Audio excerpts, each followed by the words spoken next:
So Brexit is getting even murkier than expected, and we're going to talk about it momentarily. I do apologise for those who expect something more interesting in the news, but it turns out semi-naked protesters in Parliament.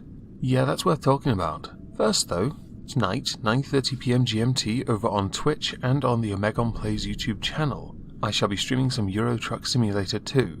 We are going to be pursuing another one of those lovely drives on the World of Trucks event to deliver certain types of racing truck deliveries to set location. Yay. Now on the subject of Brexit, back in January, Theresa May held a meaningful vote on her deal. The ayes to the right, 202. The noes to the left, 432.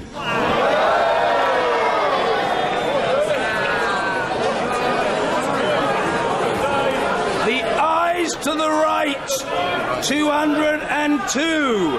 The nose, order. The eyes to the right, 202. The nose to the left, 432. So the noes have it, the noes have it. Unlock! It was rejected by the largest majority ever. Not long after this, she had a second meaningful vote on her deal, which was Plan B. Order! Order!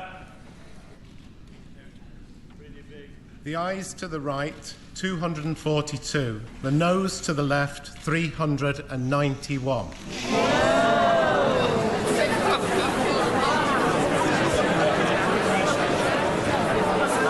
The ayes to the right, 242. The noes to the left, 391. So the noes have it, the noes have it. Unlock! Which Plan B is apparently just Plan A but polished. Perhaps it was polished with a turd. It was rejected by a huge majority again, but the numbers did start shifting in favour of her deal. As we've gotten closer and closer to D-Day, now that we've gone past it, I'm just going to say it like that anyway, MPs started coming up with ideas for a way forward, a way of breaking the impasse. 8 suggestions were brought forward. Order! Order! I can now announce the result of today's recorded votes on motions relating to the United Kingdom's withdrawal from and future relationship with the European Union. In respect of Mr. Barron's motion B, brackets no deal, the ayes were 160, the noes were 400, so the noes have it. In respect of Mr. Nicholas Bowles' motion D, Common Market 2.0, the ayes were 188, the noes were 283, so the noes have it. In respect of George Eustace's motion H, EFTA and EEA, the ayes were 65, the noes were 377, so the noes have it. In respect of Mr. Kenneth Clark's motion J, Customs Union, the ayes were 264, the noes were 272, so the noes have it. In respect of the Leader of the Opposition's motion K, Labour's alternative plan, the ayes were 237, the noes were 307, so the noes have it. In respect of Joanna Cherry's motion L, revocation to avoid no deal, the ayes were 184, the noes were 293, so the noes have it. In respect of Dame Margaret Beckett's motion M, confirmatory public vote, the ayes were 268, the noes were 295, so the noes have it. In respect of Mr. Marcus Fish's motion O, contingent preferential arrangements, the ayes were 139, the noes were 422, so the noes have it. I covered all 8 of these in a video last week. Theresa May brought her deal back for a third time after using the Deputy and the Attorney General to bully the Speaker into breaking his own word about giving Parliament a third say on her deal. Unsurprisingly, her deal was rejected for the third time. The ayes to the right, 286. The noes to the left, 344.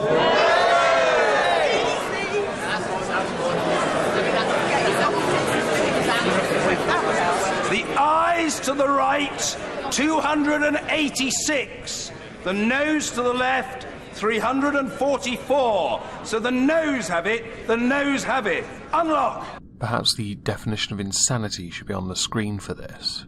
The gap, though, this time had gotten smaller, to the point where, had the 34 Conservative rebels that voted against Theresa May's deal voted for her deal, they would have only needed 2 more votes, which showed a huge number of SNP, unsurprisingly, they're nationalists that want to join another union, and Labour, who are playing party politics for the most part, were not interested in Theresa's deal. Granted, I tend to agree with them that her deal is trash, but a lot of the argumentation brought forward during the debates of each of those meaningful votes, the debates that took place before the votes that is, it was hard not to notice that each MP that stood up for Labour predominantly made a very self-serving argument, acting as if they knew what was best for those that voted for them, some of whom even conceded, and they are voting against their constituencies, because they're Remainers and, woke as fuck, yo. Skip ahead to yesterday, and another meaningful vote happened, but this time it was on not 8 amendments, but 4.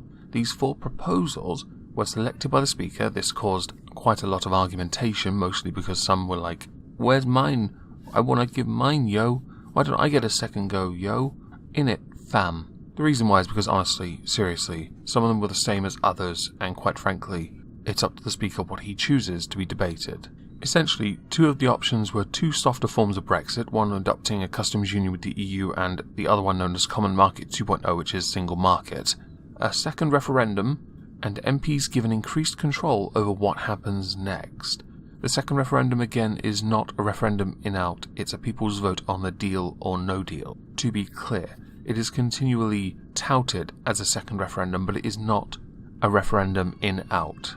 The first one debated was Ken Clarke's Customs Union proposal. First time round, it got 265 in favour and 271 against.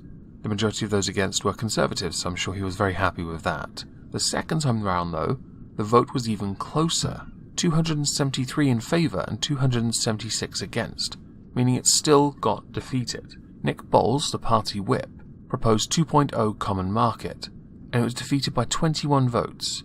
First time round, 189 were in favour, 283 against. This time 261 in favour of it and 282 against it. More Labour finally came from the against side and voted as well, because if you haven't noticed, those 2 numbers are a bit different, which means a number of people abstained. The SNP being the majority number there that didn't appear in the first vote, because apparently I would assume they abstained on the grounds that they're just absolute retards.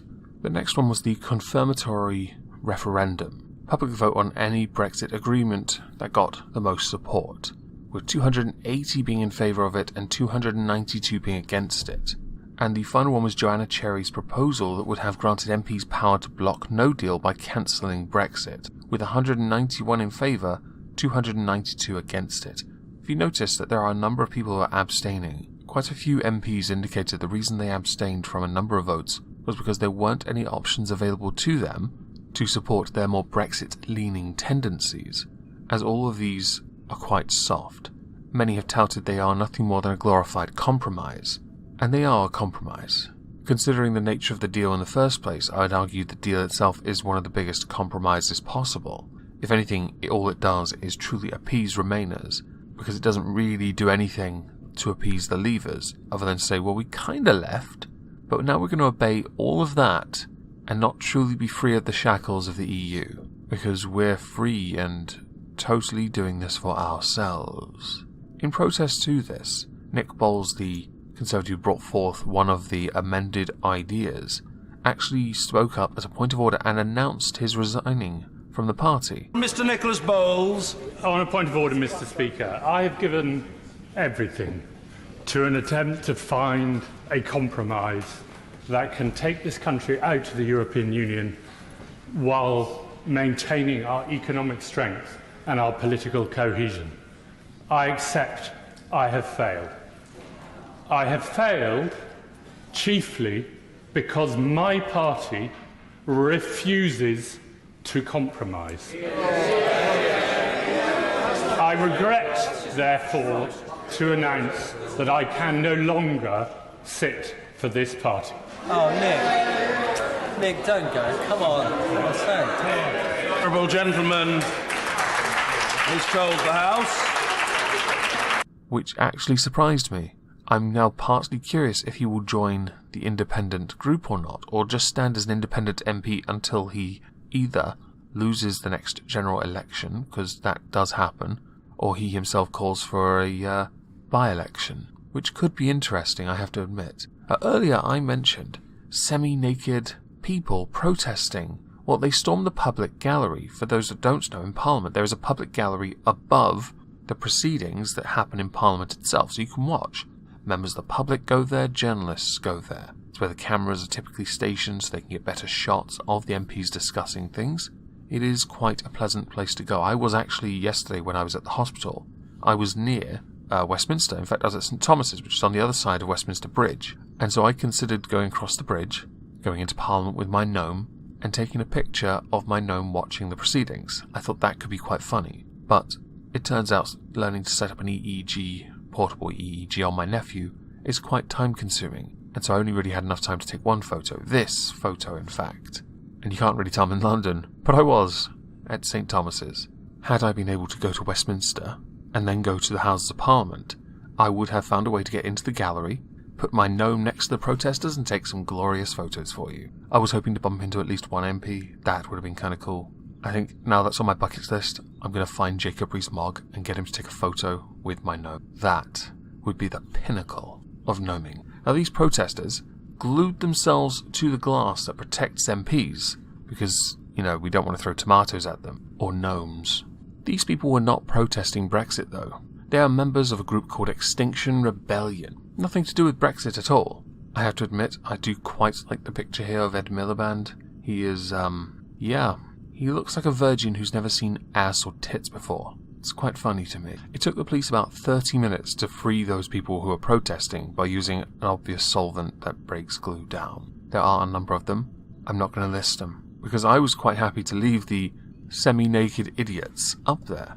I hope they understand that by using a certain type of solvent, they're not really helping the environment much. It's like an irony of someone breaking into a parliament wearing a plastic elephant mask and then complaining about global warming with a plastic mask on. I will concede though, with this particular protest, while it was amusing for those 30 minutes that they were there, it was certainly more creative than the posh middle class, upper class, very privileged kids who broke into Parliament to protest the fox hunting ban. I think they're against it. One of them happened to be a son of a very famous rock star whose name I can't remember, so clearly not famous enough.